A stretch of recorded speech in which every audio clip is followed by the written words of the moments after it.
अब मेरे मित्र विक्रमादित्य के सामने कोई और रास्ता शेष बचा नहीं था, क्योंकि वो दैत्याकार जानवर ठान चुका था कि वो मेरे मित्र के टुकड़े टुकड़े कर देगा। फिर क्या हुआ देवी? राजन, सम्राट विक्रमादित्य को महापराक्रमी ऐसे ही नहीं कहते। उन्होंने भी उस दैत्याकार जानवर का डट के सामना किया।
हे पराक्रमी राजन, स्वर्णलोक में आपका स्वागत है। क्या सोच रहे हैं राजन? बोलें, बतलाएं। जीवन बड़ा है या त्याग? उत्तर देकर सिंहासन को पाएं। जीवन बड़ा है देवी। जीवन है तभी त्याग, पाने का प्रयास है, खोने का दुख है। जीवन नहीं तो कुछ भी नहीं। जीवन के कारण ही मनुष्य निस्वार्थ त्याग करता है, इसीलिए जीवन ही बड़ा है। किंतु देवी, कथा सुनने के बाद एक बात मेरी समझ में नहीं है। क्या? कि ऋत्विक ध्वज ने दान के आगे अपने जान तक की चिंता नहीं की। यही सवाल सम्राट विक्रमादित्य के सामने भी आया था। वो भी इस बात से बहुत चिंतित थे। आचार्य जी, किसी निष्कर्ष पर पहुंचे आप? हाँ सम्राट, आपके प्रश्न के अनुसार मैंने एक प्रश्न कुंडली बनाई जो एक चांडाल योग की कुंडली बनकर के सामने आई, जिसके ग्रहों की स्थिति और दशा के अनुसार यह फल निकलता है कि पिछले जन्म में वो एक व्यापारी था, ब्याज पर धन दिया करता था, लोगों के परिश्रम से कमाया हुआ धन अपने पास रख हड़प लेता था। परंतु आचार्य जी, इस जन्म में तो वो महात्यागी और दानवीर है। हाँ, ईश्वर सभी को अपनी भूल सुधारने का अवसर अवश्य देता है। उसके इतने नीच कर्मों के बाद भी ईश्वर ने उसे मनुष्य जीवन का एक और अवसर, ताकि अपने पिछले जन्म की गलतियों को सुधार कर इस जन्म में अच्छा कार्य कर मोक्ष प्राप्त कर सके। और यही कारण है कि इस जीवन में प्रत्येक पूर्णमासी को वो 10,000 स्वर्ण मुद्राएं दान में देता है, ताकि पिछले जन्म के सारे ऋण से मुक्त हो जाए और पाप से भी। किंतु आश्चर्य की बात यह है कि प्रत्येक पूर्णमासी को उसके पास 10,000 स्वर्ण मुद्राएं आती कहां से? सम्राट, इसका उत्तर मेरे पास है। आपकी आज्ञा अनुसार जब मैंने ऋत्विक ध्वज के बारे में पता किया उसको पता चला कि उसने काली माँ की जोगनियों को सिद्ध कर रखा है। जाग योगिनी जाग, तेरा दास तेरा आवाहन करता है। प्रकट हो योगिनी, प्रकट हो।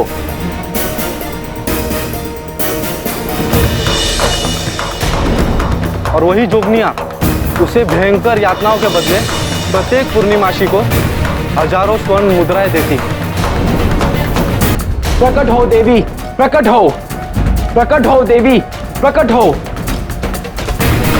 जिसे वो जन कल्याण के लिए लोगों में दान कर देता है। और उनकी मृत्यु का कारण क्या है सेनापति जी? वही जोगनियों की यातना। नहीं, ऐसा नहीं हो सकता। हम ऋत्विक ध्वज की मृत्यु नहीं होने देंगे। यदि ऐसा हो गया तो इससे न केवल उनका प्रायश्चित अधूरा रह जाएगा, बल्कि उनके दान के द्वारा हो रहा लोगों का कल्याण भी रुक जाएगा।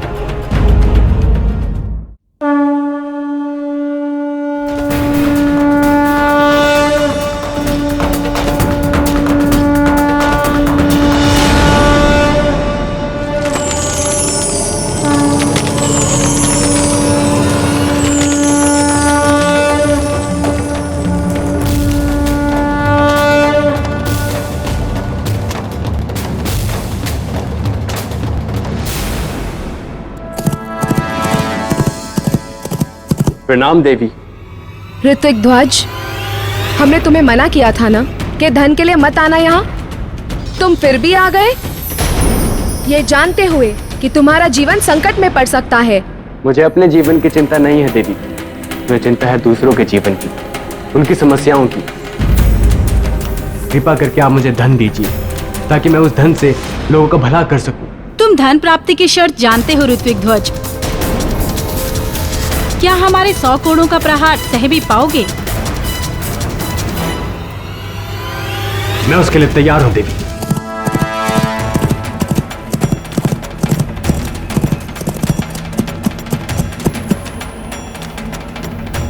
ऐसा लगता है कि वो खंडर यहीं कहीं आसपास है। इससे पहले कि ऋत्विक ध्वज को कुछ हो जाए, हमें वहां पहुंचना होगा।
उठो ऋतिक ध्वज, उठो और मेरे पास आओ।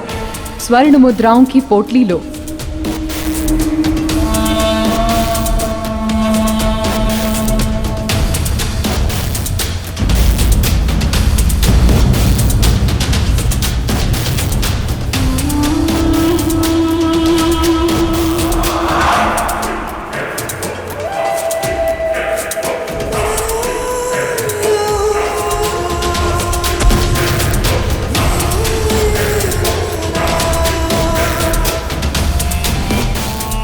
मैं समझ गई, तुम नहीं आ सकते क्योंकि तुम्हारा अंत समय निकट आ गया है। दुख है ऋतिक ध्वज कि इतने कष्ट सहने के बाद भी तुम्हारी मुक्ति इस जन्म में भी अधूरी रह जाएगी। नहीं, वो हमें दीजिए देवी।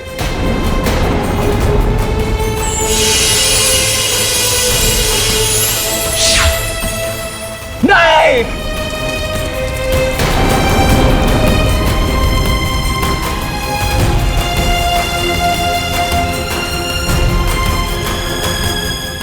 मित्र,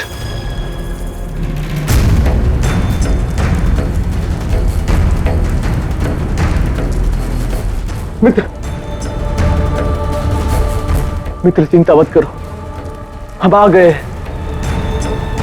फिर आपको मुक्ति अवश्य मिलेगी, आपका प्रायश्चित अधूरा नहीं रहेगा।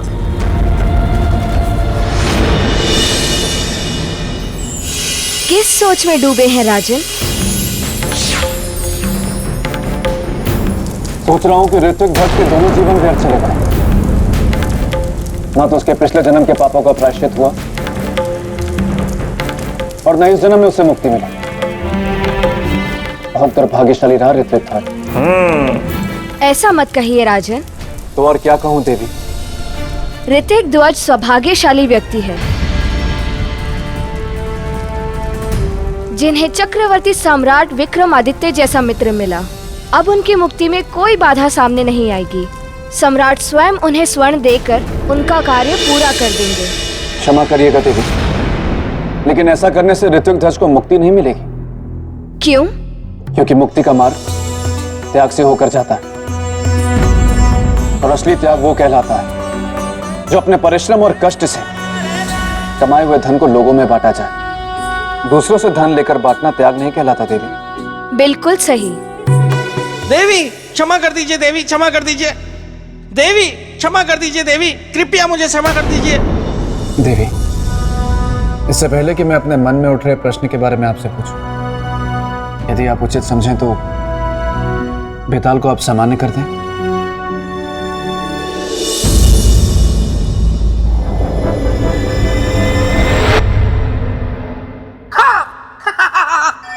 धन्यवाद धन्यवाद देवी, धन्यवाद।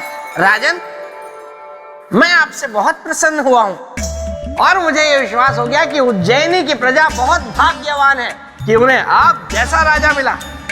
तो चलिए राजन, चलते हैं। उज्जैनी की प्रजा आपकी प्रतीक्षा में है। चलिए चलिए। देखा राजन, आपके कहने पे हमने इन्हें सामान्य किया, लेकिन देखिए इन्हें, इनके स्वभाव में बिल्कुल भी सुधार नहीं। नहीं देवी, मैं तो बस। राजन, बताइए आपके मन में और क्या जिज्ञासा है? देवी, मेरे मन में जिज्ञासा यह है कि सम्राट विक्रमादित्य स्वयं बहुत बड़े त्यागी थे, त्याग की महत्ता को समझते थे। तो ऋत्विक ध्वज के संकल्प को पूरा करने के लिए उन्होंने क्या किया? मैं सुनाऊं? देवी, आप इतने समय से राजा भोज को कथा सुना रही हैं, आप थक गई होंगी। थोड़ा विश्राम कर लीजिए, आगे की कथा मैं सुनाता हूँ। अगर मैं कथा सुनाऊंगा, इसी बहाने मैं अपने मित्र को याद भी कर लूंगा। ठीक है बेताल, सुनाओ। हाँ तो राजन, हुआ ये कि एक बार मेरे मित्र विक्रमादित्य के भोजन में से एक विशाल कंकड़ निकला। बेताल! क्षमा देवी क्षमा, मैं भावनाओं में बह गया, इसलिए ये कह गया। तो राजन, आगे की कथा सुनिए।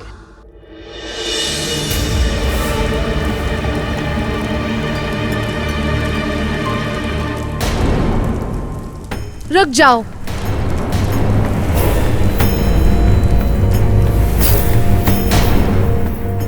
मत जाओ उस अग्निकुंड में। जाना अनिवार्य है देवी। तो लौटना भूल जाना। लौटने के बारे में प्रवेश के बाद सोचेंगे।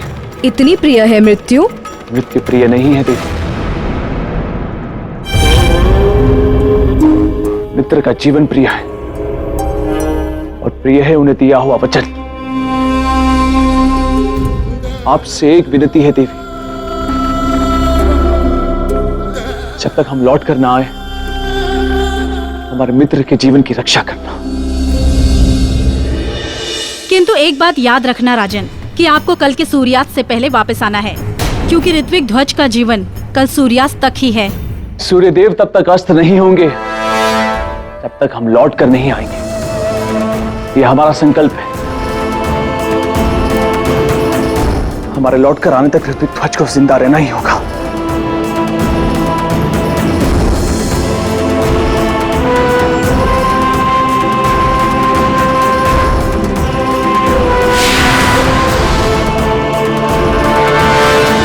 बताइए राजन, क्या सम्राट विक्रमादित्य का अग्नि में कूदने का निर्णय सही था? देवी, उनका ये निर्णय बिल्कुल सही था।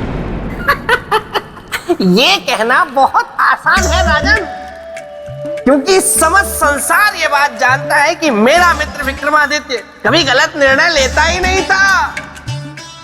लेकिन असल बात तो तब हो जब आप ये बता पाए कि उनका निर्णय सही क्यों था।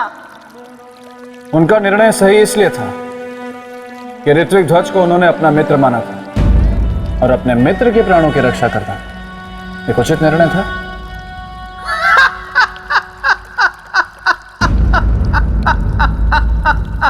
क्या हुआ बेताल? हमने ऐसी कौन सी बात कर दी कि आप हंसने लगे? मैं हंस नहीं रहा हूं राजन, मैं रो रहा हूं। रो रहे हैं? जी, जब मैं बहुत दुखी होता हूं तो मेरी हंसी निकल जाती है, और जब मैं बहुत खुश होता हूं तो मेरा रोना निकल जाता है। आपने मेरे और मेरे मित्र की मित्रता की बात कर कर मुझे भावुक कर दिया, इसीलिए मेरी हंसी निकल गई। अब मैं भी यहां से निकल जाता हूं।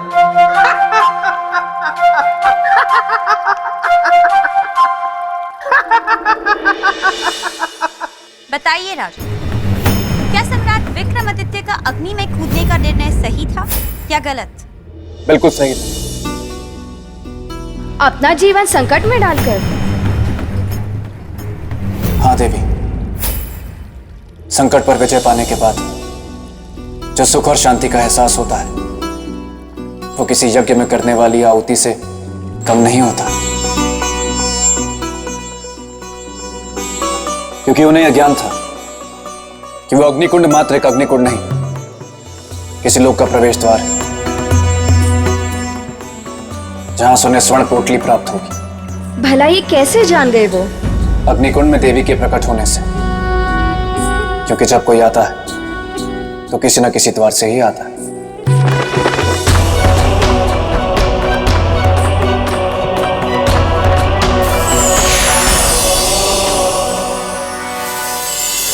बिल्कुल ऐसा ही था। तभी सम्राट विक्रमादित्य उस मार्ग से होकर स्वर्णलोक के द्वार तक पहुंच गए।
मित्र विक्रमादित्य के सामने कोई और रास्ता शेष बचा नहीं था, क्योंकि वो दैत्याकार जानवर ठान चुका था कि वो मेरे मित्र के टुकड़े टुकड़े कर देगा।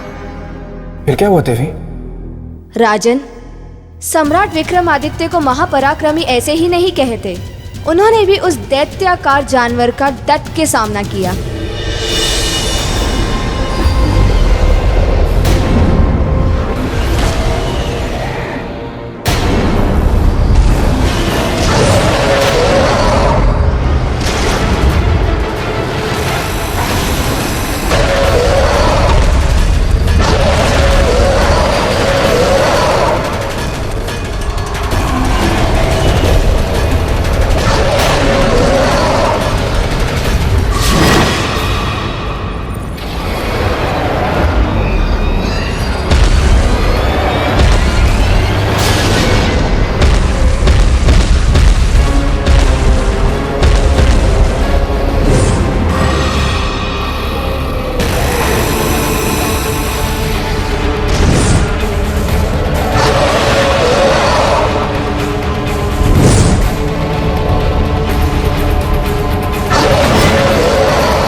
हे पराक्रमी राजन, स्वर्णलोक में आपका स्वागत है।